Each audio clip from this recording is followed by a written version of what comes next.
mga tol? Welcome to the channel, Paano Ba Tutorial. For today's video, ituturo ko sa inyo kung paano nga ba umutang ng load dito sa ating GCash account.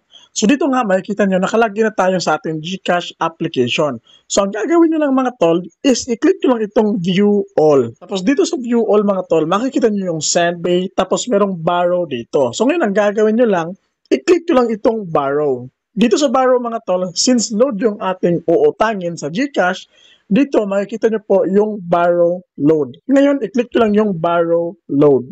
Tapos dito mga tol, makikita nyo po yung borrow load. Merong borrow mobile load, meron ding borrow broadband load. So ngayon, dito tayo sa borrow mobile load. Tapos dito mga tol, yung mga telco na available is Globe, TM, Smart, TNT, dito at yung roaming. So ngayon, ang uutangin natin sa GCash na load is dito SIM card. So ngayon, click lang yung dito. Tapos, input lang dito yung dito mobile number ninyo. So after nyo ma-input mga tol, click lang yung next. Tapos dito mga tol, hanap lang kayo ng load na uutangin ninyo. So halimbawa mga tol, dito tayo sa